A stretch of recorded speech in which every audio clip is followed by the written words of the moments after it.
നമ്മുടെ അടുത്ത ടോപ്പിക്കാണ് connected graphs and disconnected graph. A graph is said to be connected if there is at least one path between every pair of vertices in G. എല്ലാ വേർട്ടക്സിനും ഒരു edge, at least one edge എങ്കിലും ഉണ്ടെങ്കിൽ നമുക്ക് ആ ഗ്രാഫിനെ ഒരു കണക്റ്റഡ് ഗ്രാഫ് എന്ന് വിളിക്കാം. അപ്പോൾ ഡിസ്കണക്റ്റഡ് ഗ്രാഫ് എന്തായിരിക്കും? ഒരു ഡിസ്കണക്റ്റഡ് ഗ്രാഫിന് എല്ലാ വേർട്ടീസസും കണക്റ്റഡ് ആവില്ല. So it will be divided into 2 or more connected graphs. ആ 2 or more കണക്റ്റഡ് ഗ്രാഫ്സിനെ നമ്മൾ വിളിക്കുന്നതാണ് കമ്പോണൻസ്. മനസ്സിലായല്ലോ? ഒരു കണക്റ്റഡ് ഗ്രാഫിലെ എല്ലാ വേർട്ടീസസിനും അറ്റ്ലീസ്റ്റ് വൺ പാത്തെങ്കിലും ഉണ്ടാവും. ഏതെങ്കിലും വേർട്ടെക്സ് ഐസൊലേറ്റഡ് ആയിട്ട് കിടപ്പുണ്ടെങ്കിൽ അതാണ് ഡിസ്കണക്റ്റഡ് ഗ്രാഫ്. അപ്പോൾ it will contain 2 or more connected graphs ആയിരിക്കും. ആ കണക്റ്റഡ് ഗ്രാഫ്സിനെ നമ്മൾ വിളിക്കുന്ന പേരാണ് കമ്പോണൻസ് എന്ന് പറയുന്നത്. അതിനൊരു എക്സാമ്പിളാണ് ഈ ഗ്രാഫ്. ഫസ്റ്റത്തെ ഗ്രാഫ് എന്ന് പറയുന്നത് കണക്റ്റഡ് ആണ്, കാരണം എല്ലാ വേർട്ടീസസും മറ്റൊരു വേർട്ടെക്സുമായിട്ട് ഒരു എഡ്ജ് പോകുന്നുണ്ട്. ഡിസ്കണക്റ്റഡ് ഗ്രാഫ് ആണ് സെക്കൻഡ് കാണിച്ചിരിക്കുന്നത്. കാരണം എന്താണ്? V3 നിന്ന് V4ലേക്ക് ഒരു കണക്ഷൻ ഇല്ല, രണ്ടും രണ്ട് പാർട്സിനാണ് കിടക്കുന്നത്. അതേപോലെ ഐസൊലേറ്റഡ് വേർട്ടീസസ് ഉള്ള ഒരു നൾ ഗ്രാഫും ഡിസ്കണക്റ്റഡ് ആണ്, കാരണം ആ വെർട്ടെക്സിനൊന്നും എഡ്ജ് പോകുന്നില്ല. ഇനി നമുക്കൊരു തിയറം നോക്കാം. ആ തിയറം പറയുന്നത് a graph G is disconnected if and only if its vertices can be partitioned into 2 non-empty disjoint subsets V1 and V2 such that there exists no edge in G whose one end vertex is in subset V1 and the other end in V2.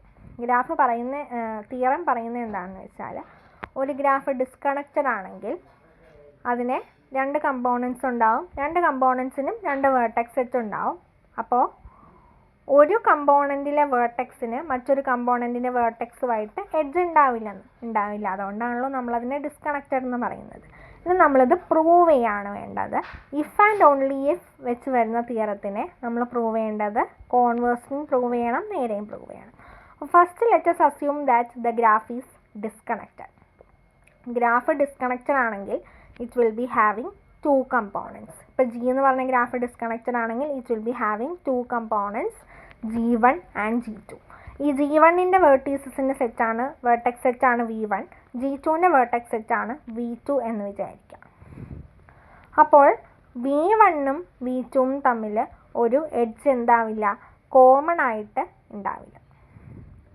Reason എന്താണെന്ന് വെച്ചാൽ, ഒരു graph disconnected ആണെങ്കിൽ അതിന് രണ്ട് components ആയിട്ട് divide ചെയ്യും. G എന്ന് പറഞ്ഞ ഗ്രാഫിനെ G1ഉം G2 ആയിട്ട്, അതിൻ്റെ വേർട്ടെക്സ് സെറ്റിനെ V1ഉം V2 ആയിട്ട് ഡിവൈഡ് ചെയ്യും. ഇത് രണ്ട് കമ്പോണൻസിലായതുകൊണ്ട് തന്നെ they will be not having any edges in common such that no edge in G whose end vertex is a subset of V1 and the other in V2 thus proved എന്ന് പറയാം. ഇനി നമ്മളിതിനെ converse ആയിട്ട് പറയാമെന്ന് വിചാരിക്കാം. രണ്ട് vertex set ഉണ്ട്, V1 V2. അപ്പോൾ ആ വെർട്ടെക്സ് സെറ്റ് V1ലെ ഒരു വെർട്ടെക്സ് ആണ് A എന്ന് വിചാരിക്കുക, V2ലെ ഒരു വെർട്ടെക്സ് ആണ് B എന്നും വിചാരിക്കാം. ഓക്കെ, ഇവർ തമ്മിൽ ഒരു എഡ്ജ് കോമൺ ഇല്ലാത്തതുകൊണ്ട് തന്നെ എയും ബിയും തമ്മിൽ ഒരു എഡ്ജ് ഉണ്ടാവില്ല. That it will B divided into 2 components.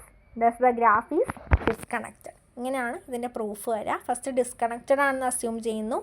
രണ്ടാമത് നമ്മൾ അസ്യൂം ചെയ്തത് one end vertex, there is no vertex in G whose one end vertex is in subset V1 and the other in V2 എന്നാണ്. അപ്പോൾ vertex സെറ്റിനെ രണ്ടായിട്ട് divide ചെയ്തു, V1ഉം V2 ആയിട്ട്. V1ലെ ഒരു വെർട്ടെക്സ് ആണ് എയും, V2ലെ ഒരു വെർട്ടെക്സ് ആണ് ബിയും.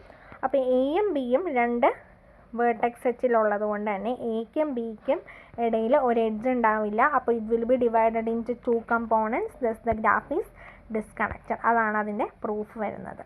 പിന്നെ മറ്റൊരു തിയറം കൂടെ ഉണ്ട്, അത് നമുക്ക് നെക്സ്റ്റ് ക്ലാസ്സിൽ നോക്കാം.